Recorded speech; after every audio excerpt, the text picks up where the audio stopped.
Ready. Yeah, let the big dog hunt. Hello again, everybody, and welcome to another episode of Kallas Remarks with your host. I'm Joe Staszak. My man over there, Steve Kallas, the man of the hour. Steven, how are you today, my friend?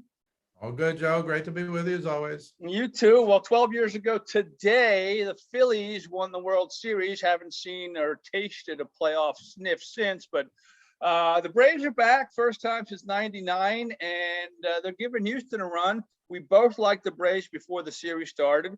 Think they have that mojo going. It's like the Nationals a few years ago, didn't have a great regular season, but you can tell when a team starts really getting it going and clutch home runs and timely hits and great pitching. Charlie Morton, a freak accident the other night, breaks his fibula for God knows how long. And Houston ties up the series in game 2. How do you see the series going from here, and how big of an injury is that for the Braves? Well, I like the Braves. I picked them in 6 before, but I relied heavily on Charlie Morton and Max Fried.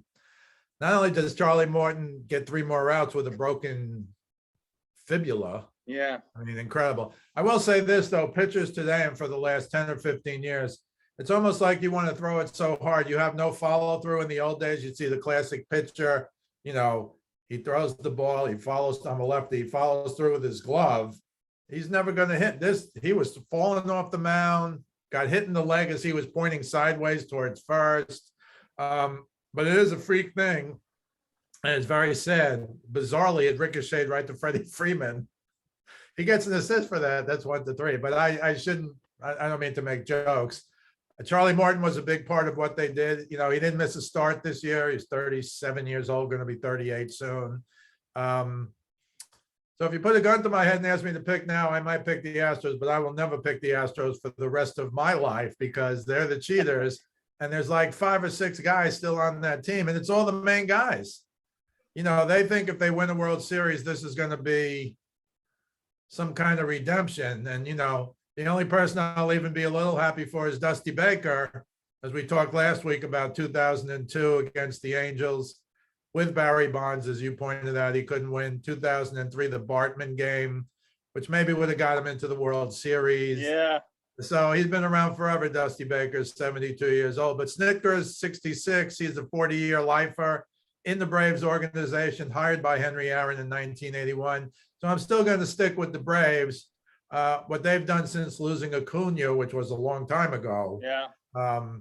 And I did see that they had the best record in baseball since the trade deadline. So on the one hand, I'll say 88 wins. What's the big deal?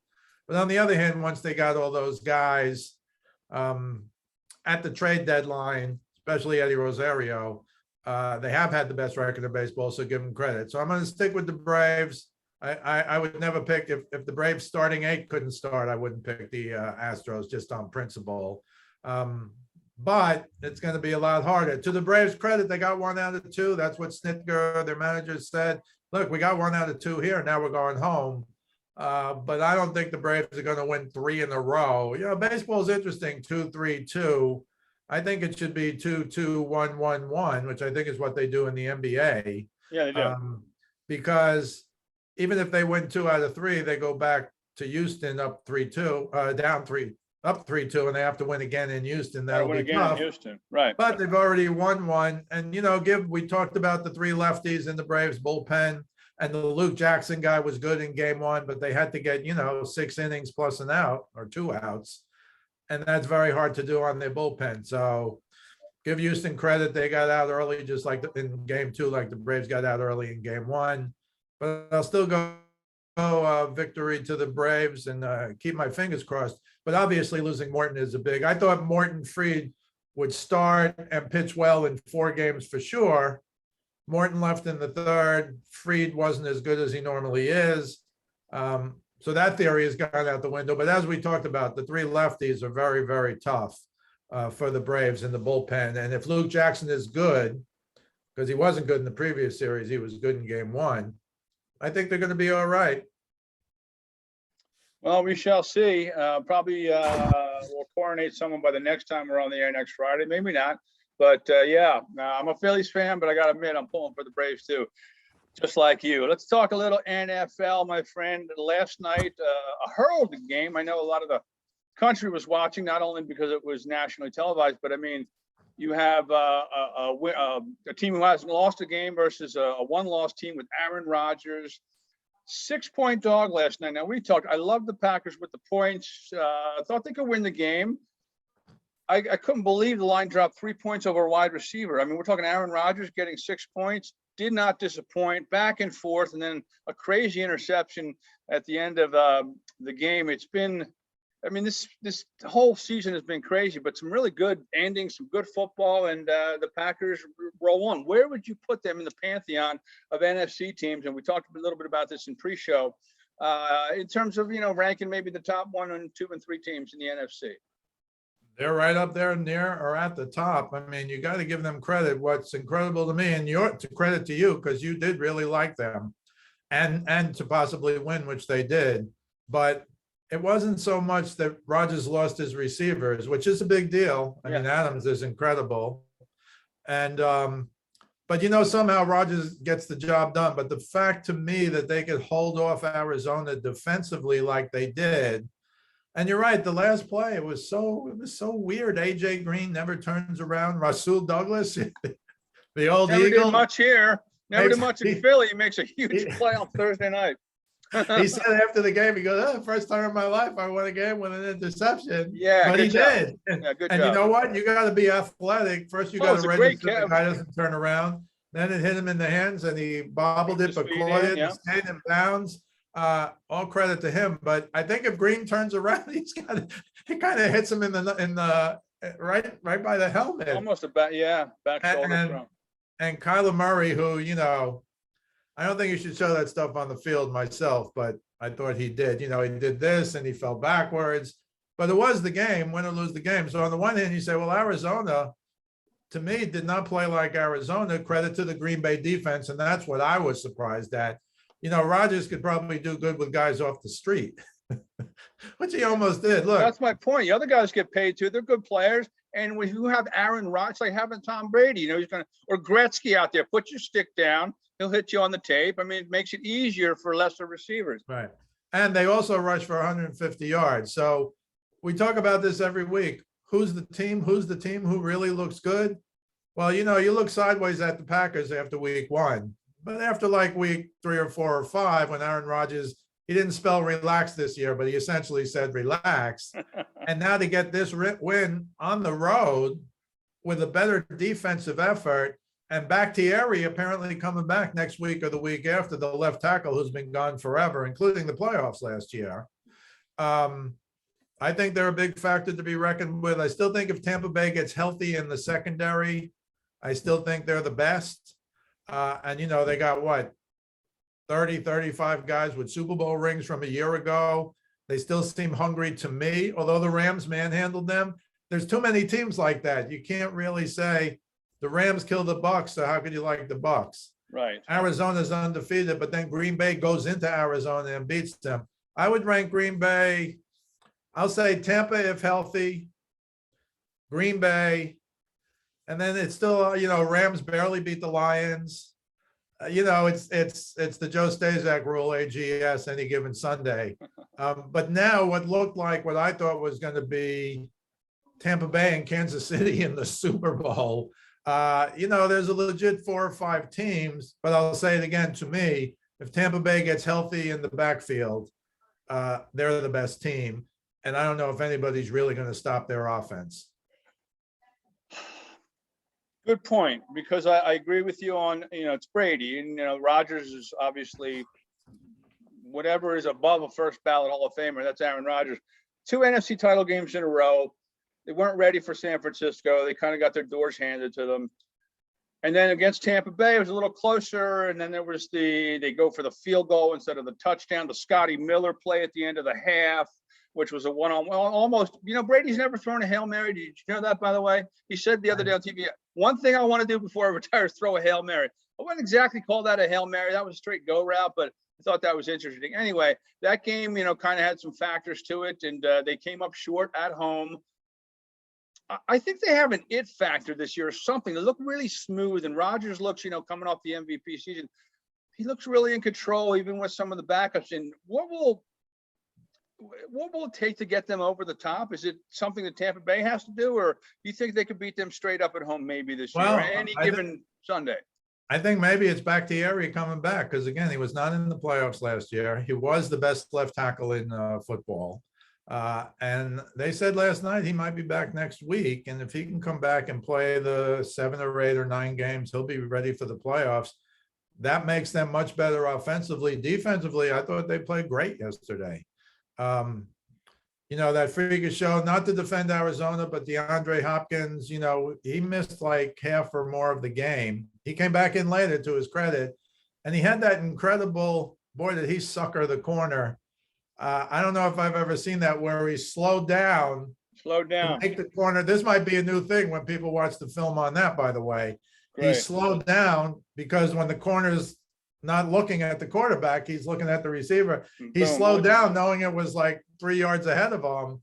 And then it was interesting because Hopkins got run down. I guess he's not a speed burner. He's a great receiver, but not a speed burner. And then that's the one when he face masked the guy, but I think they scored anyway on that possession. But I think the Packers are close, but the problem is Tampa Bay went into Green Bay last year, right? Tampa Bay was on the road last year. They were in Green Bay. I would say they could win if they get home field advantage again. I don't know that they will, although Tampa Bay and Green Bay have the same exact record now. I hate to say it this way, but there's a bunch of teams with 1 loss, including Arizona, of course. So I find the whole thing pretty interesting, but I don't know who's got the easiest schedule. That's probably the thing we'd have to look at now. It's the old, how many, like I remember looking at Tampa Bay's schedule and saying the Rams game they could lose, but they might be the favorites in all the other games they're playing. Now they got New Orleans on the road this week, and New Orleans to me has been an up and down team, just as Jameis Winston, despite playing for Sean Payton, has been an up and down quarterback. But, he's coming back to play his old team, right? Didn't he throw for 5,000 yards with Tampa Bay? He was also a 30-30 guy, which is negative in football, positive in baseball. But I think Green Bay, if they get home field, if they get Bakhtiari back, if they get healthy at wide receiver, we should mention Randall Cobb last night. He'd been around forever, Randall Cobb. Yeah. So it's not like he was a rookie with, he's Randall Cobb. And he scored, he had 2 touchdown catches. So give him credit as well. But yeah, Green Bay is right there. I think to get over the top, they get Bakhtiari back, which they're supposed to next week or the week after. If they can get home field advantage, it would be tough to go to Tampa Bay. But at the end of the day, I think if that game happens again, Joe, I'm going to be here saying, well, Tampa Bay's got 30 guys who won the Super Bowl last year. And as great as Rodgers is, they got Tom Brady. Will that be a quarterback shootout? Maybe. But again, Tampa went to Green Bay last year and beat them. But I think healthy wide receivers and Bakhtiari, they would have a better chance than last year. Love to see that rematch. I certainly would. Let's talk a little AFC. I mean, they weren't kidding about Jamar Chase when we watched the draft last year. He took the year off for, COVID and sat out. And then he ends up teaming up with his former quarterback in Cincinnati. And, they didn't have a great year his first year, and Joe Burrow got hurt. That team looks like they're a team to be reckoned with a little bit. And again, it's the NFL. The Ravens whacked the Chargers, holding the 6 the week before. And then since he goes into Baltimore and just puts a beat down on them. And then that Jamar Chase touchdown where he spun around and, Burrow's killing it. I think Burrow's the real deal, my friend. And what do you think of the Cincinnati team? I think you're totally right. I mean, Jamar Chase, everyone forgets. And we were on Jefferson. He was in the draft and Jamar Chase wasn't. Jefferson caught the 4 touchdown passes in the first half of that semifinal game, right? In the college world, in the college playoff. Mm-hmm. But it was Jamar Chase that year who won the Biletnikoff Award as the best wide receiver in football. So then he took last season off for COVID. And now he's going to be in the neighborhood or better than Justin Jefferson. That's hard to say after Justin Jefferson set the all-time rookie record. Now, Chase went for 201 yards. You're right. That touchdown, I think it was like 82 yards or 78 yards. But he caught those little, 8-yard slant. And then he broke like 5 tackles. And then ran the next 60 yards by himself, and ain't nobody catching him. So yeah, he's the real deal. The Bengals are the real deal. Don't forget the Ravens were winning 17-13 in that game. Yeah. In Baltimore, this is what I'm saying. So you can look at all of these teams. Oh, the Baltimore Ravens. Well, they're winning 7-13. They lose 41-17 to Cincinnati on the road. So, Beat down. Their defense was tremendous. right. Well, again, it's the Joe Staszak rule. So we can take probably every team in the league now and point to one game and say, how did that happen? The Titans lost to the Jets. Right.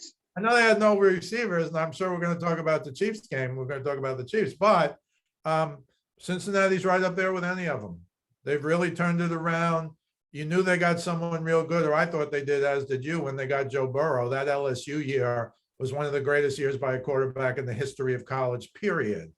And you always need kind of that breaking in period. Very few guys are Herbert, even though he played great. Their record was terrible, by the way, his rookie year, but look at them now, even though they got whomped last week. But again, you could do this for every team in the league now.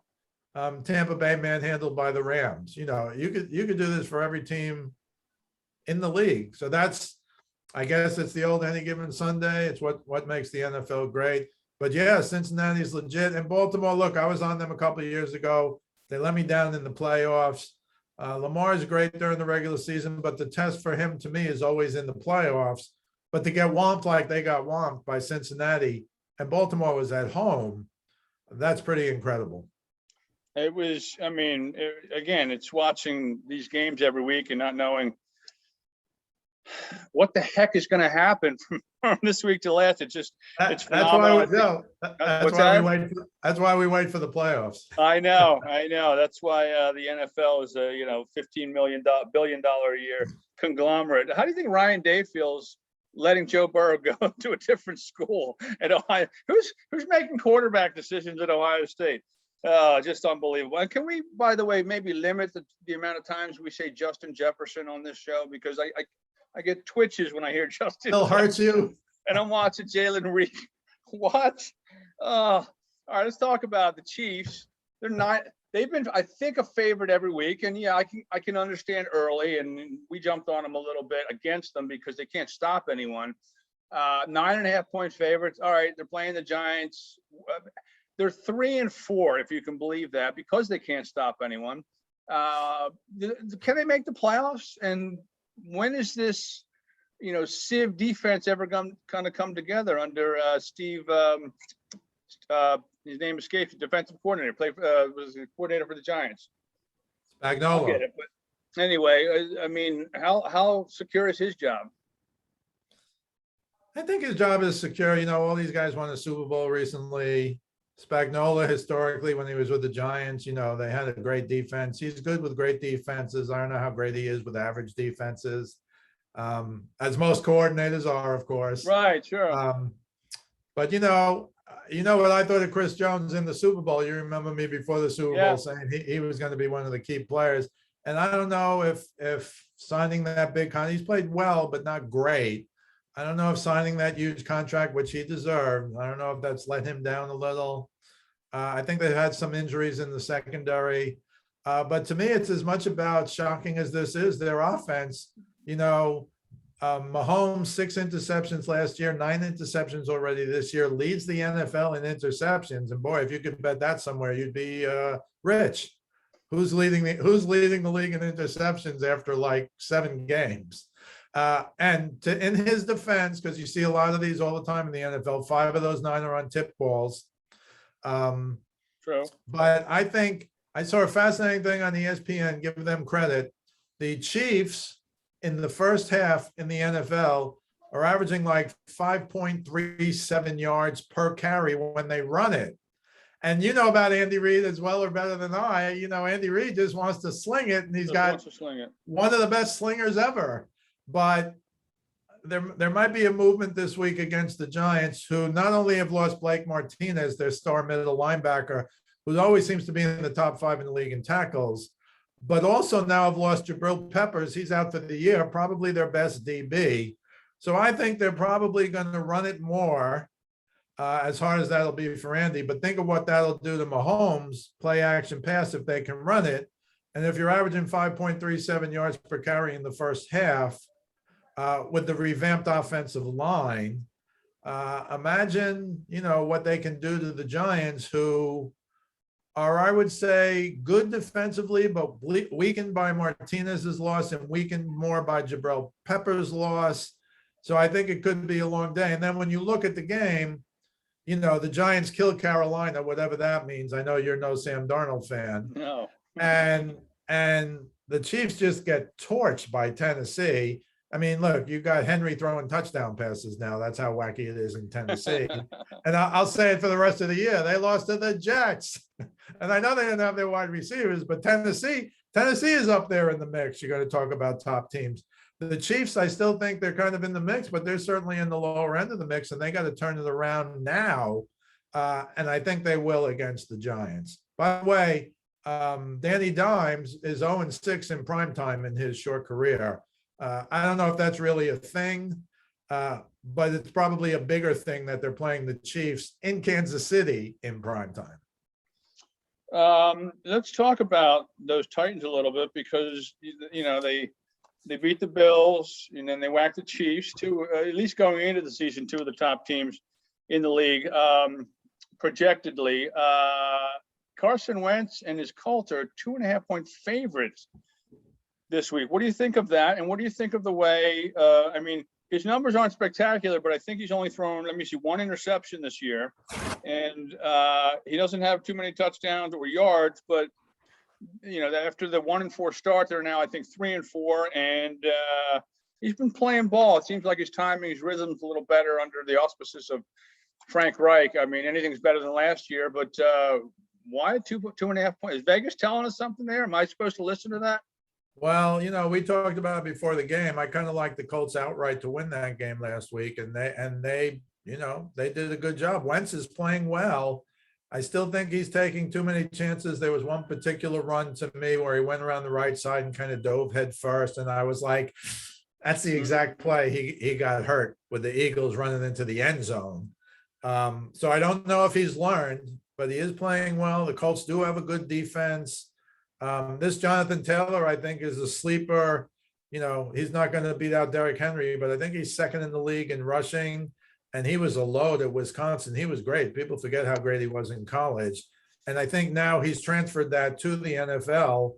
And so they're a real good team. Do I think it's a weird line? I think it's a little strange. Do I think they can win? Absolutely. But the Colts are another one of those sleeper teams. I don't put them in the very top echelon, or I would put Tennessee and the Ravens and maybe the Chiefs, but they're right below there. And again, if their defense continues to play well and Wentz continues to play like he's played, he doesn't have to be Superman on that team. And he's got a good running back, which you know what I think of that. You can tell me running backs are fungible, not you, but people can say, running backs, it doesn't matter. And sometimes it doesn't matter. But if you have Ezekiel Elliott running well, or Jonathan Taylor running well, or look at Ryan Tannehill with Henry running like a demon, completed his first 11 passes against the Chiefs, 21 for 27 overall. That makes you, I'm sorry, I don't care what anyone says, that makes you better as a quarterback. And I don't care who the quarterback is, see Ryan Tannehill.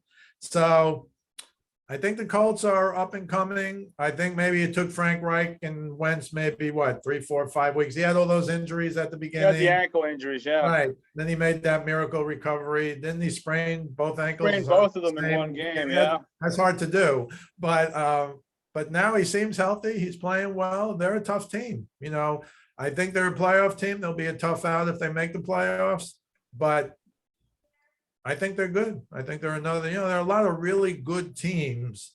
And I'm, if you ask me who's a great team right now, I don't even know if I could say anybody. No, I don't think there is one. And Carson Wentz, what he did before last year, I thought was protect the football. 11 touchdowns this year, only one interception, and it was that ridiculous one he flipped the other night.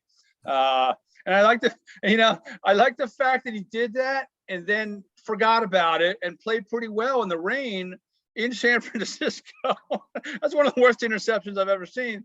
But then he came back strong. I give him credit. And, of course, all of Philadelphia is rooting for him to play 75% of the plays. They get a first-round pick or make the playoffs at 70%. And so far he's doing that. But, you know me, what I think of Carson Wentz. An injury is only like right the next play away. So We shall see. How about let's do our pick segment, my friend. Oh, actually, I want to talk one thing real quick, because we are, Philadelphia based, and the Eagles and the Lions 2-12. It's a combination of a team 2-12. The Eagles. If you watch the Raiders game, you're probably wondering how's this team favored over Conestoga, let alone Detroit. 3.5-point favorites. Detroit almost beats the Rams last week. And what do you think of this mess? It is a mess here in Philadelphia. Yeah, I don't think there's much they can do. I don't know that Jalen Hurts is going to be. He certainly doesn't look to me like a franchise quarterback. He stinks. Same with Justin Fields, by the way. He's almost in worse position than Hurts, Yes, because I agree with that. Justin Fields, in his situation, I guess I thought he might be, and he might be. Who knows? He might but be. I watched Hurts through his career, and he was never the pocket guy. It's about accuracy in the league, and he's not that accurate on. He can make plays and he can extend with his legs. He can be exciting, but a lot of his numbers have been in garbage time. You know how bad they've been for the first 3 quarters of each of the last 3 games. So, I'm rooting for him, but I don't know. Gardner Minshew's like, chirping behind his ear. Well, I don't think that would be a bad move if you want to win games, but I think they're the quarterback. They're the quarterback factory. You know that.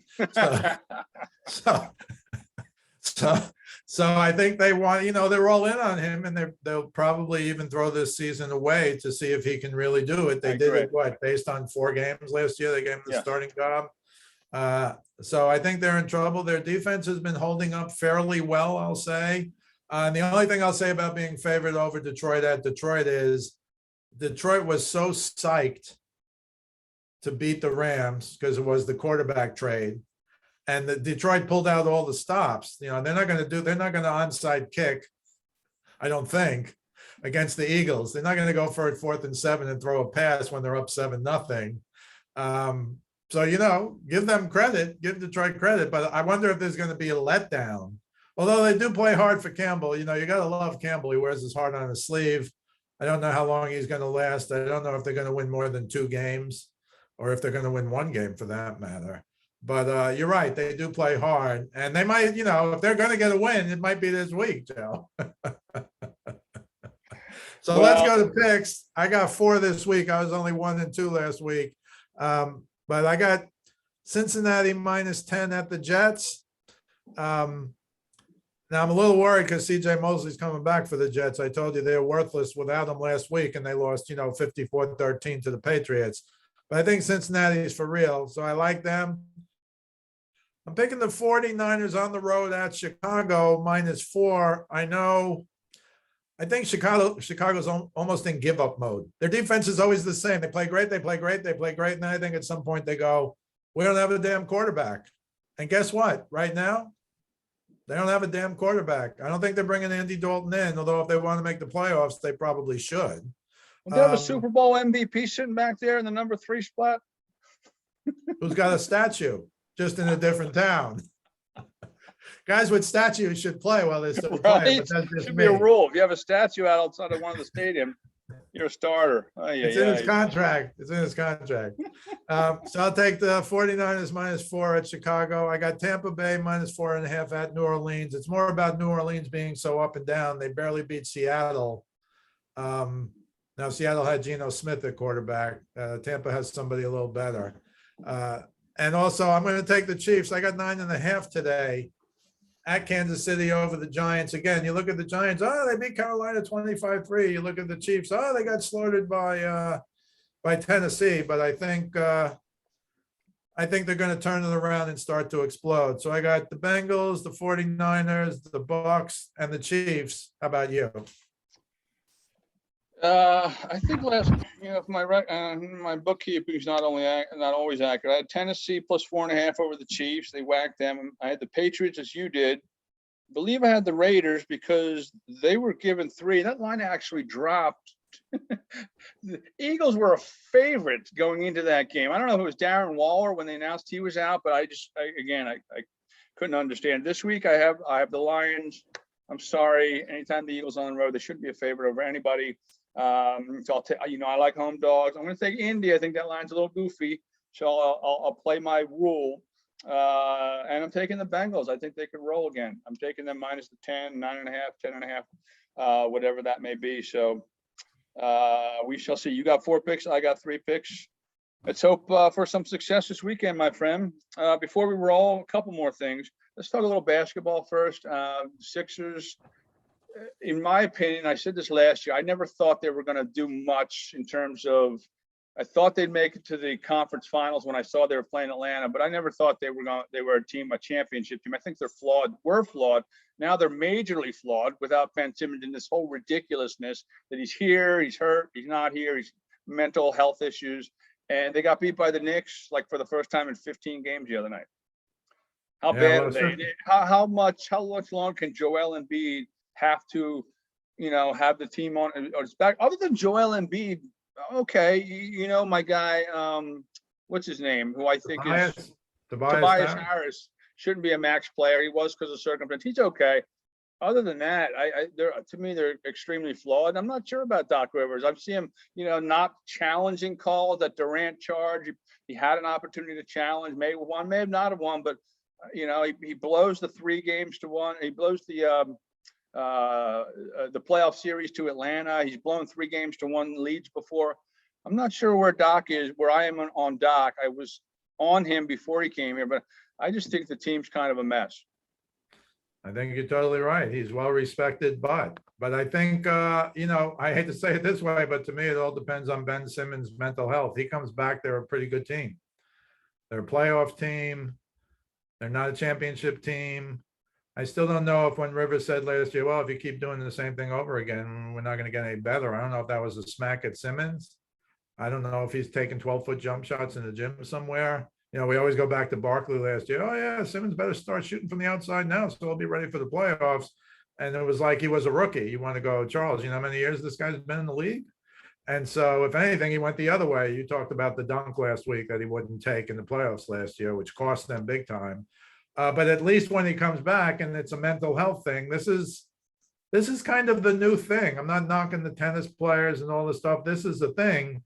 But I think in the old days, when you would be mocked for that, at a minimum, you try and stand and fight. And now I think people have an excuse to not stand and fight. So Ben Simmons' mental health to play basketball in the NBA in the regular season, this isn't even a tennis player playing in a major. So it's embarrassing. I assume he's coming back soon, but they're not, they go from, I'll say right now, a non-playoff team to a playoff team if he comes back. But can they play with the elite? No, I'm not sure about the elite. The Nets are 2-3. Kevin Durant the other day, we need Kyrie. Nothing's happening there. So I think it's a weird league. The Heat the Heat are good this year, by the way. They blew out the Nets. Memphis beat Golden State in overtime the other day. There's a lot of, it's kind of early. The Lakers blew a 26-point lead. What does that mean? It means something. First time ever, I believe, in the second half. Yeah, right. They were 230-0. Now they're 230-1, went up 25 or more. But yeah, it's kind of early, but there's been some interesting games, but still kind of early to me, of course. I'm going to say this right here, right now. I don't think I'm even going out on a limb. Ben Simmons will never step on the court again for the 76ers. Really? Yeah. Mental health is something like a doctor can't see his arm or bruises. He's going to play that. He will never step into the Wells Fargo again in front of those fans. That's just me. I cannot see it happening. I could be wrong. I think the whole thing is weird that he's here. It's cringeworthy watching him with the Sixers because of how he's kind of acted and how the fans feel about him and how the whole thing was a mess. I don't see anything or any way, shape, or form he plays for the Sixers again. We shall see. I think he can just say as long as he wants, I'm not mentally ready. I'm not mentally ready, and maybe by then they'll make a trade. We shall see. I want to wrap up with hockey because it's a really disturbing story.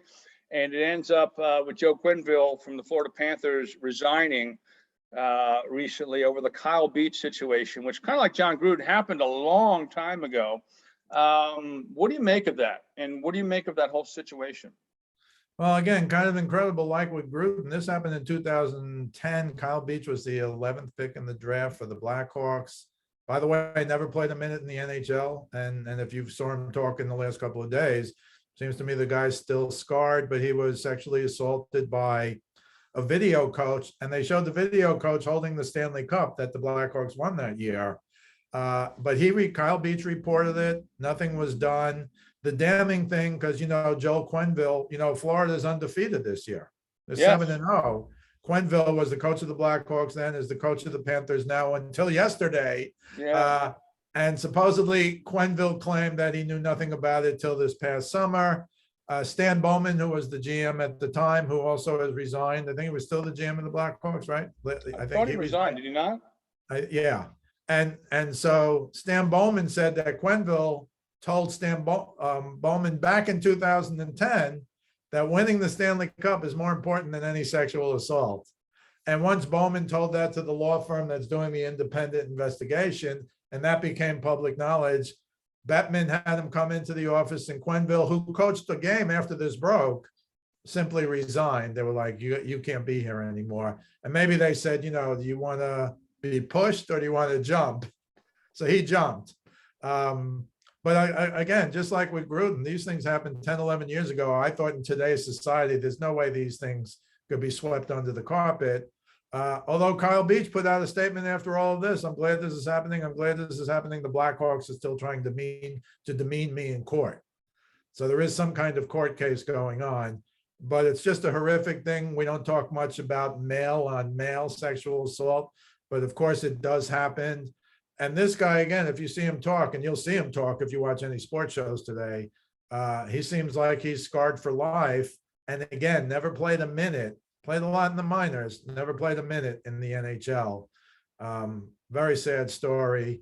And, the guys are paying for it, but 10, 11 years later, including the GM and the then coach, Joel Quenville, who's a multi-cup winner. I assume people would have talked about him for the Hall of Fame. I don't know if this knocks him out of that or not, but we'll just have to wait and see on that. That's kind of unimportant at this point.